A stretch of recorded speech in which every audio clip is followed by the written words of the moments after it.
आप सभी को आपके अपने YouTube चैनल पे बहुत बहुत स्वागत है। साथियों, आज की इस वीडियो में हम लोग 10th क्लास हिंदी के सेकेंड चैप्टर गदखंड का 20 के दांत, जो कि कहानी है नलिन बिलोचन शर्मा जी के द्वारा लिखा गया, उसको पढ़ने वाले हैं। बहुत ही मज़ेदार कहानी है और बहुत ही आसान भाषा में आपको समझाया जाएगा। यदि आप इस चैनल पे न्यू हैं या अभी तक चैनल को सब्सक्राइब नहीं किए हैं तो चैनल को सब्सक्राइब करके ऑल नोटिफिकेशन को सिलेक्ट कर लीजिए। चलिए साथियों, शुरू करते हैं। सेन साहब की नई मोटर कार बंगले के सामने बरसाती में खड़ी है। काली चमकती हुई स्ट्रीमर इंड जैसे कोयल घोंसले में कि कब उड़ जाए। सेन साहब के पास एक नई मोटर कार है जो कि बरसाती लगी हुई है उस पर, और ये ब्लैक कलर में है। सेन साहब को इस कार पर नाज है और सेन साहब को अपने इस कार पे बहुत ही नाज है, गर्व है। बिल्कुल नई मॉडल 7,500 में आई है। ये कार है जो कि नई मॉडल में है और यह 7,500 में आई है। काला रंग चमक ऐसी कि अपना मुंह देख लो, कहीं पर एक धब्बा दिख जाए तो क्लीनर और सोफर की सामत ही समझो। यानी कि यह ब्लैक कलर में है। यदि इस कार पे कहीं पे भी एक धब्बा भी दिख जाएगा तो क्लीनर यानी कि गाड़ी को साफ़ करने वाले और सोफर मतलब ड्राइवर को उसको बहुत ही सेन साहब के द्वारा डांट सुनना पड़ता है। मेम साहब की सख्त ताकीद है, खोखा खोखी गाड़ी के पास फटकने न पाए। और सेन साहब की पत्नी जो है, उसमें मेम साहब यहाँ पे कहा गया है, उनको यह जिम्मेदारी दिया गया है कि खोखा खोखी यानी कि कोई भी बच्चा बच्ची गाड़ी के पास नहीं आए, यहाँ पे कोई भी नहीं भटके। लड़कियाँ तो पांचों बड़ी सुशील है, 5-5 ठहरी और 100 भी लड़कियाँ। सेन साहब को यानी कि 5 लड़कियाँ है और यह बहुत ही सुशील है। तहजीब और तमीज़ की तो जीती जागती मूरत ही हैं। मिस्टर और मिसेज सेन ने उन्हें क्या करना चाहिए यह तो सिखाया हो या नहीं, क्या क्या नहीं करना चाहिए इसकी उन्हें ऐसी तालीम दी है कि बस। लड़कियां क्या है, कठपुतलियां है और उनके माता पिता को इस बात का गर्व है। उनके 5-5 लड़कियां है जो कि बहुत ही कठपुतलिया की तरह रह रही है। उसे क्या क्या करना चाहिए तो सेन साहब ने कभी बताया ही नहीं, मगर को क्या क्या नहीं करना चाहिए वो बहुत ही तालीम के साथ बताया गया है। आगे देखते हैं। वे कभी किसी चीज़ को तोड़ती फोड़ती नहीं, वे दौड़ती है और खेलती भी है, लेकिन सिर्फ शाम के वक्त। और चूँकि उन्हें सिखाया गया है कि ये बातें उनकी सेहत के लिए बहुत ज़रूरी है। यानी कि जो सेन साहब की 5 लड़कियां है वो खेलती भी है और दौड़ती भी है, मगर सिर्फ शाम के वक्त, क्योंकि वो उनको यह बताया गया है कि यह चीज़ के स्वास्थ्य के लिए बहुत ही ज़रूरी है। वे ऐसी मुस्कुराहट अपने होठों पर ला सकती है कि सोसाइटी की तरीक़ाएँ भी उनसे कुछ सीखना चाहे तो सीख ले, पर उन्हें खिलखिलाकर किलकारी मारते हुए किसी ने नहीं सुना। यानी कि सेन साहब की जो 5 लड़कियां हैं उनके होठों पर मुस्कुराहट भी होती है, परंतु खिलखिलाकर किलकारी मारते हुए उसे अभी किसी ने नहीं सुना है। सेन परिवार के मुलाकाती रस के साथ अपने शरारती बच्चों को खींच कर कहते हैं, एक तुम लोग हो और मिसेस सेन की लड़कियां है। अब ये फूल का गमला तोड़ने के लिए बना है, तुम लोगों के मारे घर में कुछ भी तो नहीं रह सकता। ये सेन साहब के जो रिलेशन के लोग हैं वो अपने बच्चे को बोलते हैं कि अब एक तुम लोग हो और सेन साहब की लड़कियां है। यानी कि सेन साहब की जो लड़कियां है कितनी अच्छी तरीके से रह रही है, परंतु तुम लोग हो जो इधर उधर कर रहे हैं पे दिया गया है। आगे देखेंगे। सो जहाँ तक सेन परिवार की लड़कियों का सवाल है, उनसे मोटर की चमक दमक को कोई ख़ास खतरा नहीं था। जो सेन साहब की 5 लड़कियां हैं उनसे कार की यानी मोटर के ये कोई भी खतरा नहीं है, क्योंकि वह मोटर कार के पास उनकी जाने की इजाज़त ही नहीं दिया गया है। लेकिन खोखा भी तो है, खोखा जो एक ही है सबसे छोटा। खोखा ना उम्मीद बुढ़ापों की आंखों का तारा है। यह नहीं कि मिसेस सेन अपना और बुढ़ापे का कोई ताल्लुक़ किसी हालत में मानने को तैयार हो, और सेन साहब को सचमुच बूढ़े नहीं लगते। यानी कि सेन साहब के सबसे छोटे हैं जो कि एक लड़के हैं, यहाँ पे उनका खोखा कहा गया है। लेकिन मानने लगने की बात छोड़िए, हकीकत तो यह है कि खोखा का अभिवार्य तब हुआ था जब उसकी कोई उम्मीद दोनों को बाकी ही नहीं रह गई थी। यानी कि खोखा का जन्म जब हुआ था जब सेन साहब के पास कोई उम्मीद ही नहीं था। खोखा जीवन के नियम का अपवाद था और यह अस्वाभाविक नहीं था, वह घर के नियमों का भी अपवाद था। यहाँ से ऑब्जेक्टिव क्वेश्चन में पूछा जाएगा कि कौन जीवन के नियम का अपवाद था, तो आंसर होगा उसका खोखा। जीवन के नियम के साथ साथ घर के नियमों का भी वो अपवाद था। इस तरह मोटर को खतरा हो सकता था तो खोखा से ही, यानी कि मोटर को कोई भी खतरा होता है तो खोखा से ही हो सकता है। बात ऐसी थी कि सीमा, रजनी, आलो, शेफाली, आरती पांचों हुई। ये सेन साहब की लड़कियां का नाम है सीमा, रजनी, आलो, शेफाली, आरती। पांचों लड़कियां के नाम सीमा, रजनी, आलो, शेफाली, आरती। उनके लिए घर में अलग नियम थे, दूसरी तरह की शिक्षा थी और खोखा के लिए अलग दूसरी, यानी कि सेन साहब के पांचों लड़कियों के लिए अलग शिक्षा थी और खोखा जो कि उनका एक छोटा बेटा था उनके लिए अलग नियम था। कहने के लिए तो सेनों का कहना था कि खोखा आखिर अपने बाप का बेटा ठहरा, उसे तो इंजीनियर होना है, अभी से उसमें इसके लक्षण दिखाई पड़ते थे, इसलिए ट्रेनिंग भी उसे वैसी ही दी जा रही थी। जो सेन साहब के लड़के थे खोखा बहुत ही शरारती था, उसे बोला जा रहा था कि उसे इंजीनियर बनना है और अभी से उसे उसी टाइप का ट्रेनिंग दिया जा रहा था। जैसे बात यह है कि खोखा के दुर्लभ स्वभाव के अनुसार ही सेनों ने सिद्धांतों को भी बदल दिया था। यहाँ से भी ऑब्जेक्टिव में क्वेश्चन पूछा गया कि सेन साहब ने किस स्वभाव के अनुसार सिद्धांतों को भी बदल दिया था, तो खोखा के दुर्लभ स्वभाव के अनुसार। यहाँ से आंसर हो जाएगा। अक्सर ऐसा होता था कि सेन परिवार के दोस्त आते हैं, भड़कीले ड्राइंग रूम में बैठते हैं और बातचीत के लिए विषय का अभाव होने पर चर्चा निकल पड़ती है कि किसका लड़का क्या करेगा। एक दिन की बात है जब सेन साहब के ड्राइंग रूम में कुछ रिश्तेदार आते हैं और यहाँ पे यह बात चलता है कि किसका लड़का क्या करेगा। तब देखिए यहाँ पे क्या होता है। तब सेन साहब बड़ी मौलिकता और दूरंदेशी के साथ फरमाते हैं कि वह तो अपने लड़के को अपने ढंग से ट्रेंड करेंगे। तब सेन साहब ये बताते हैं कि वो अपने लड़के खोखा को अपनी ढंग से ट्रेंड करेंगे, अपनी ढंग से ट्रेनिंग देंगे। आजकल की पढ़ाई लिखाई तो फिजूल है, वह तो उसे अपनी तरह बिजनेसमैन इंजीनियर बनाना चाहते हैं। वे बताते हैं कि आजकल की जो पढ़ाई लिखाई है वो फिजूल है, बिना काम के है। वह अपने हिसाब से अपनी तरह के बिजनेसमैन इंजीनियर बनाना चाहते हैं। अब देखिए न, सेन साहब कहते हैं खोखा 5 साल का हो रहा है, लोग कहते हैं उसे किंडरगार्टन स्कूल में भेज दो, लेकिन मैंने अभी यही इंतज़ाम किया है कि कारखाने का बढ़ई मिस्त्री 2-1 घंटे के लिए आकर उनके साथ कुछ, यहाँ पे क्या है दिखाने दे, तो पीठ किया करे, यानी कि इससे बच्चे की उंगलियां अभी से औजारों से वाकिफ़ हो जाएगी। हिंदुस्तानी लोग यही नहीं समझते। वे बोल रहे हैं कि अपने बेटे को अभी से ही बढ़ई कारखाने के जो बढ़ई मिस्त्री होते हैं उनके द्वारा ट्रेंड किया जा रहा है, और यह बात है जो कि हिंदुस्तानी लोग नहीं समझते हैं। आगे देखते हैं। एक दिन का वाक़या है, क्या दिखाई नहीं दे रहा है क्या लिखा है।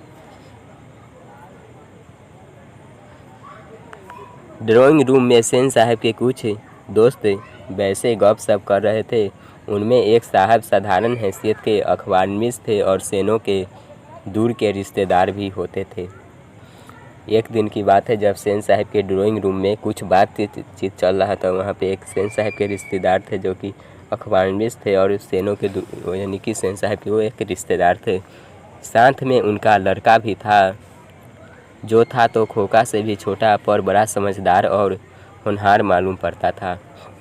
जो सेन साहब के रिश्तेदार थे, जो उनके एक साथ में एक लड़का था, जो कि उनका लड़का था खोखा से छोटा था परंतु बहुत ही समझदार और होनहार था। बहुत ही किसी ने उसकी कोई हरकत देखकर उसकी कुछ तारीफ़ कर दी और उन साहब से पूछा कि बच्चा स्कूल तो जाता ही होगा। इसके पहले ही कि पत्रकार महोदय कुछ जवाब देते, सेन साहब ने शुरू किया, मैं तो खोखा को इंजीनियर बनाने जा रहा हूँ। और वे ही बातें दोहराकर वे थकते नहीं थे। जो पत्रकार महोदय आए हुए थे उनसे एक किसी ने सवाल किया कि बच्चा तो स्कूल जाता ही होगा। जो पत्रकार महोदय के जवाब देने के पहले ही जो सेन साहब है वो कहते हैं, हम तो अपने यानी कि खोखा को इंजीनियर बनाने जा रहा हूँ। और बार बार कहने से भी ये बात वो थकते नहीं थे। पत्रकार महोदय चुप मुस्कुराते रहे। जब उसने फिर पूछा गया कि अपने बच्चे के विषय में उनका क्या ख्याल है, तब उन्होंने कहा, मैं चाहता हूँ कि वह जेंटलमैन ज़रूर बने और कुछ बने, उसका काम है, उसे पूरी आज़ादी रहेगी।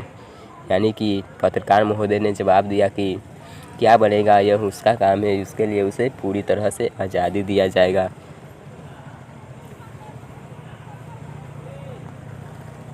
सेन साहब इस उत्तर के शिष्ट और प्रच्छन्न व्यंग पर ऐंठ कर रह गए। जब पत्रकार महोदय ने यह जवाब दिया तो सेन साहब जो थे वो ऐंठ कर रह गए। तभी बाहर शोरगुल सुनकर सेन साहब उठने लगे तो उनके मित्रों ने भी जाने की इच्छा प्रकट की और उन्हीं के साथ बाहर गए। अचानक बाहर शोरगुल सुनाई दिया और सेन साहब ने उठकर बाहर जाने लगे तो उनके मित्र थे जो भी बाहर जाने की इजाज़त ली और उनके साथ ही बाहर निकले।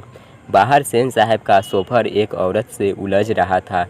बाहर जो सेन साहब के शोफर था उस कार की ड्राइवर जो एक औरत से उलझ रहा था। औरत के पास एक 5-6 साल का बच्चा खड़ा था। उस औरत के पास 5-6 साल का एक बच्चा खड़ा था जिसे वह रोकने की कोशिश कर रही थी, क्योंकि बच्चा बार बार सोफर पर झपटता था। उस औरत के पास एक बच्चा था जो कि बार बार सोफर पर झपट रहा था, उनके मारने की कोशिश कर रही थी तो और वह औरत उसको रोक रही थी।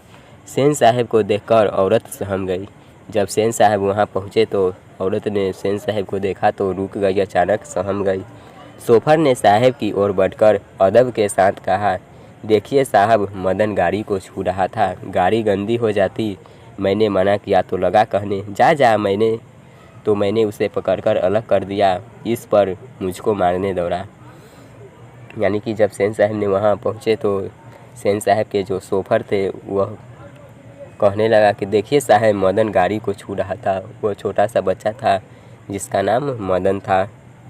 गाड़ी गंदी हो जाती तो मैंने मना किया तो लगा कहने, जा तो मैंने उसे पकड़कर गाड़ी से अलग कर दिया तो मुझे मारने दौड़ा है। यह बात सेन साहब के सोफर ने सेन साहब को बताया। मदन की माँ कुछ कहना चाहती थी लेकिन सेन साहब के सटे होठों को देखकर चुप रह गई। सेन साहब ने बड़े संयत पर कठोर स्वर में कहा, मदन की माँ, मदन को ले जाओ और देखना वह फिर ऐसी हरकत न करे। सेन साहब ने मदन की माँ से कहा कि मदन को ले जाए और यह ध्यान देना कि अब मदन ऐसा कोई भी हरकत नहीं करे।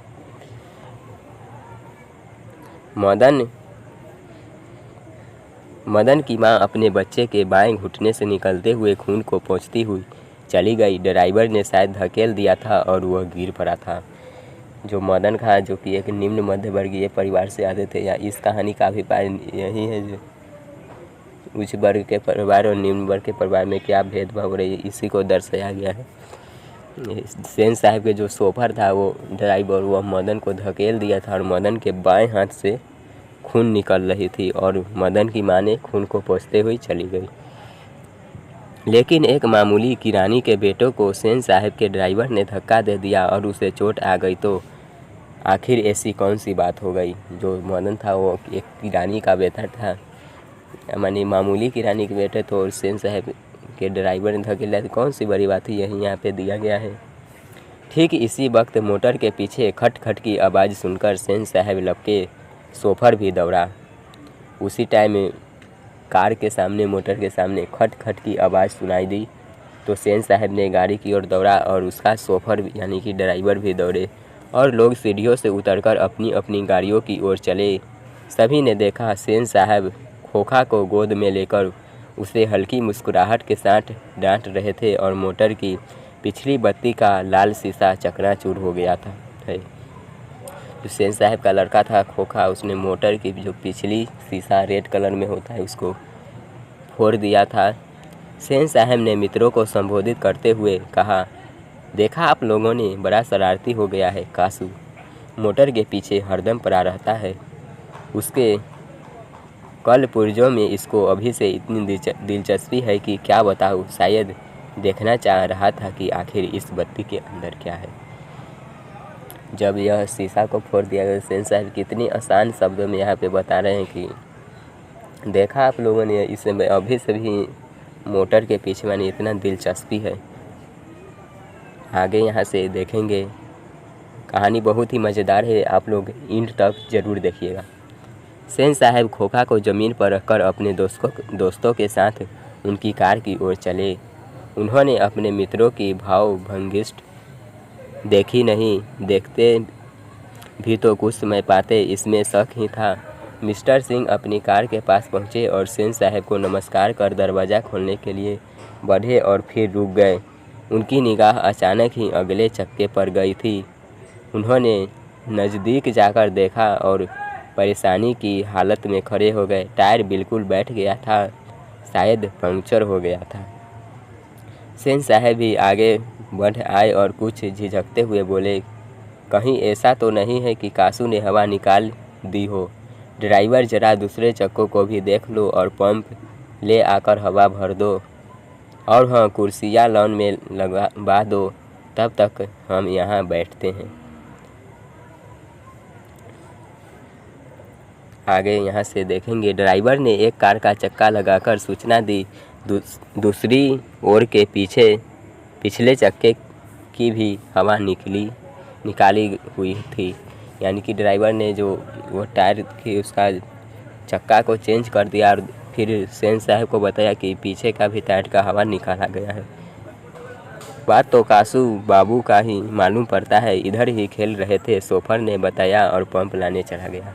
शोफर ने बताया कि यह कासू बाबू ने ही किया होगा, इधर ही खेल रहे थे।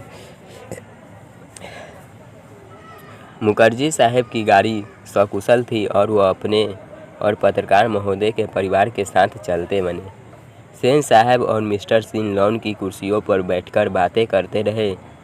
बातों के सिलसिले में ही सेन साहब ने बतलाया कि कासू ने इधर चक्कों से हवा निकालते ही हिकमत जान ली थी और मौका मिलते ही शरारत पर गुजरता था। उनका अपना ख्याल था। उसकी इन हरकतों को देखकर यह साफ मालूम होता था कि इंजीनियरिंग में उसकी दिलचस्पी है।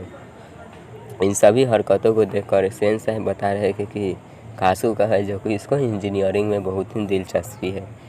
इसी तरह की दूसरे बेमतलब की बातें होती रही जब तक कि चक्कू में पंप नहीं हो गया और मिस्टर सिंह रुखसत नहीं हो गए।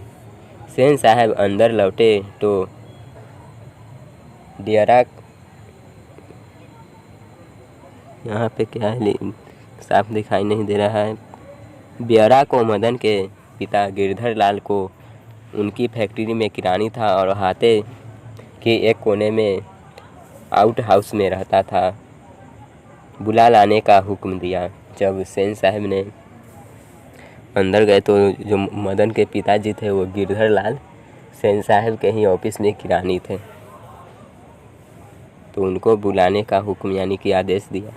गिरधर लाल आया और सेन साहब के सामने सिर झुकाकर खड़ा हो गया, जैसे खून के जुर्म में कैदी जज के सामने खड़ा हो। सेन साहब ने ठंडी बेलौस आवाज़ में कहना शुरू किया, देखो गिरधर,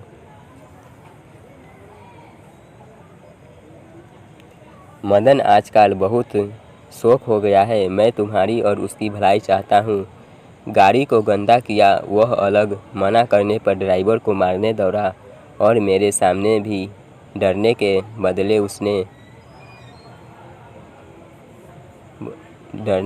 यहाँ पे है, डरने के बदले उसकी ओर झपटा रहा। यानी कि सेन साहब ने मदन के पिता को यह कंप्लेन कर दिया। ऐसे ही लड़के आगे चलकर गुंडे, चोर और डाकू बनते हैं। यहाँ से ये ऑब्जेक्टिव बहुत ही इम्पोर्टेंट बनता है, क्योंकि यह बार बार पूछा गया है कि यह कथन किसने कहा है। ऐसे ही लड़के आगे चलकर गुंडे, चोर और डाकू बनते हैं, यह कथन किसने किया? तो इसका आंसर होगा सेन साहब ने। गिरधर लाल कभी कभी जी कह देता था, यानी कि जब सेन साहब यह बात कर रहे थे तो गिरधर लाल बीच बीच में जी बोल दिया करते थे। सेन साहब का भाषण जारी था। उसकी हालत क्या होती है तुम जानते ही हो, उसे संभालने की कोशिश करो, फिर ऐसी बात हुई तो अच्छा नहीं होगा, तुम जा सकते हो। जब पूरा बात गिरधर लाल को यानी कि मदन के पिता को सेन साहब ने बताया और उसके बाद कहा कि ऐसी ही होती रही तो यह बात अच्छा नहीं होगा, अब तुम जा सकते हो।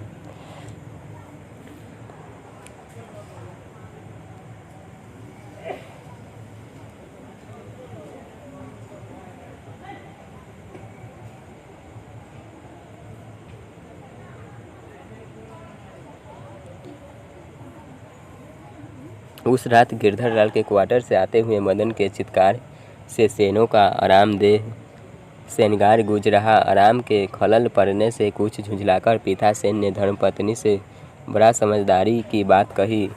गिरधर खुद समझदार आदमी है, उसकी बीवी ने ही लड़के को बिगाड़ दिया है। मदन की यह दावी है। मेरी तो तबीयत हुई थी कि कमबख्त की खाल उधेड़ दूँ। गिरधर ने ऐसी की कड़ाई जारी रखी तो शायद ठीक हो जाए। Spare the rod and spoil the child. Sen साहब ने अपनी धर्मपत्नी से यह बताया कि जो मदन के पिता यानी कि गिरधर है, बहुत ही समझदार आदमी है। उनके पत्नी ने यही उनके बेटे को बिगाड़ दिया है, यानी कि मदन को बिगाड़ दिया है। माता सेन की नींद उचट गई थी। उन्हें मदन की कतार चिल्लाहट से ज़्यादा अपने पति की बकबक पर खींच आ रही थी, लेकिन उन्होंने भी अपनी खींच मदन पर ही उतारी। कमबख्त कैसा कौए की तरह चिल्ला रहा है, भिखमंगा कहीं का, खोखा की बराबरी करता फिरता है।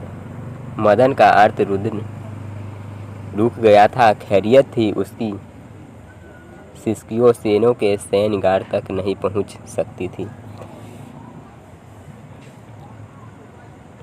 लेकिन दूसरे दिन तो बिल्कुल बेढम मामला हो गया। शाम के वक्त खेलता कूदता खोखा बंगले के अहाते की बगल वाली गली में जा निकला। वहाँ धूल में मदन पड़ोसियों के आवारागर्द छोकरों के साथ लड्डू नचा रहा था।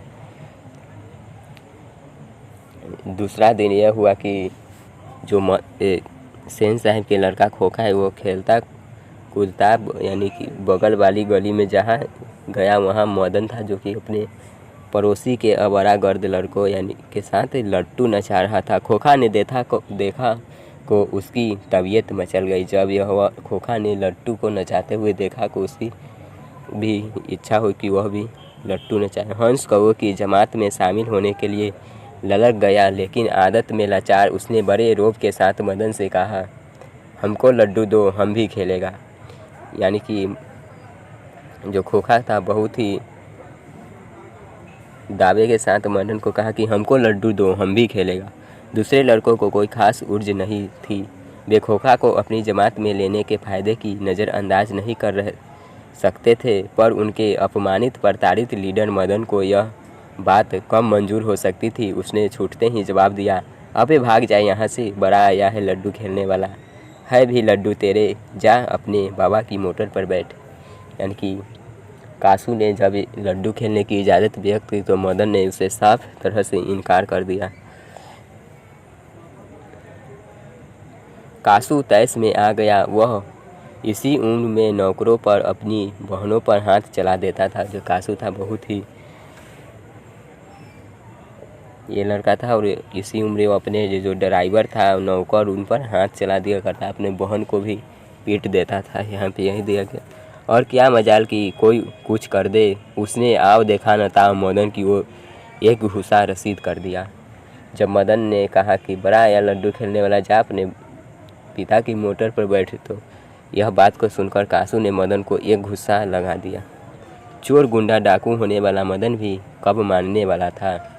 वह झट कासू पर टूट पड़ा। दूसरे लड़कों ने जरा हटकर इस द्वंद्व युद्ध का मजा लेने लगे, लेकिन यह लड़ाई हड्डी और मांस की, बंगले के पिल्ला और गली के कुत्तों की लड़ाई थी। अहाते में यही लड़ाई हुई रहती तो कासू शेर हो जाता वहाँ से, तो 1 मिनट बाद ही वह रोता हुआ जान लेकर भाग निकला।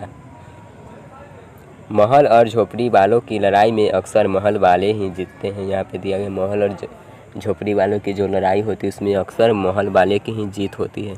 पर उसी हालत में जब दूसरे झोपड़ी वाले उनकी मदद अपने ही खिलाफ करते हैं। लेकिन बच्चों को इतनी अक्ल कहाँ। उन्होंने न तो अपने दुर्दमनीय लीडर की मदद की, न अपने माता पिता के मालिक के लाडले की। लड़ाई खत्म हो जाने पर तुरंत ही सहमते हुए तितर बितर हो गए। मदन घर नहीं लौटा, लेकिन जाता ही कहाँ, 8-9 बजे तक इधर उधर मारा मारा फिरता रहा। जब मदन ने कासू को मार दिया उसके बाद वह अपने घर नहीं लौटा। फिर भूख लगी तो गली के दरवाजे के आहिस्ता आहिस्ता घर में घुसा। उसके लिए मार खाना मामूली बात थी। यहाँ से भी ऑब्जेक्टिव में पूछा जाता है किसके लिए मार खाना मामूली सी बात बन गई थी, तो आंसर मदन के लिए होगा। डर था तो यही कि आज मार और दिनों में भी बुरी होगी, लेकिन उपाय ही क्या था। वह पहले रसोई घर में घुसा। माँ नहीं थी। बगल के सोने वाले कमरे से बातचीत की आवाज़ आ रही थी। उसने इम्तिनान के साथ भरपेट खाना खाया, फिर दरवाजे के पास जाकर अंदर की बातचीत सुनने की कोशिश करने लगा।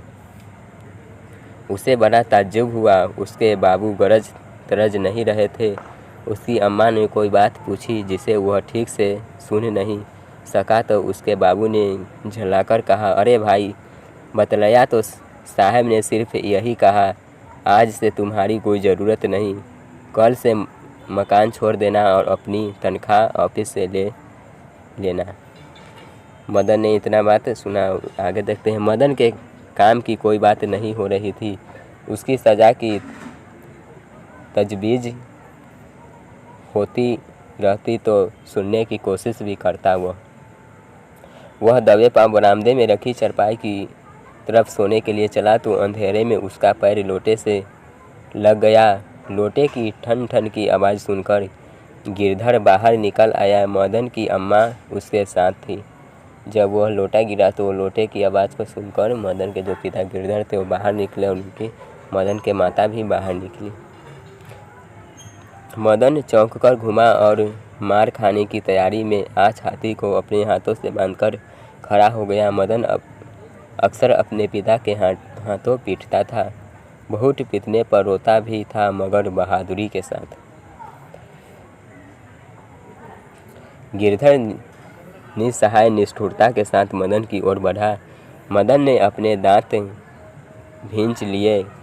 गिरधर मदन के बिल्कुल पास आ गया था कि अचानक वह ठिठक गया। उसके चेहरे से नाराज़गी का बादल हट गया। उसने लपककर मदन को हाथों से उठा लिया। मदन हक्का बक्का अपने पिता को देख रहा था। उसे याद नहीं उसके पिता ने कब उसे इस तरह प्यार किया था। अगर कभी किया था तो गिरधर उसी बेपरवाही, उल्लास और गर्व के साथ बोल उठा जो किसी के लिए भी नौकरी से निकाल जाने पर मुमकिन हो सकता है। शाबाश बेटा, एक तेरा बाप है और तूने तो बेखोखा के 2-2 दांत तोड़ डाले। हा। यानी कि मदन खोखा के 2 दांत तोड़ दिए थे उसमें। तो यहाँ पे इस कहानी का एंड होता है। नेक्स्ट वीडियो में हम लोग इसके ऑब्जेक्टिव क्वेश्चन को भी देखेंगे। आई होप कि ये कहानी आपको पूरी तरह से समझ आ चुका होगा। यदि किसी भी तरह का आपको कोई भी परेशानी हो तो नीचे कमेंट करके ज़रूर बताइएगा, और इसी तरह से रेगुलर आपको वीडियो मिलते रहेंगे, तो चैनल को सब्सक्राइब कर लीजिएगा। हम नेक्स्ट वीडियो में मिलते हैं। जय हिंद, वंदे मातरम।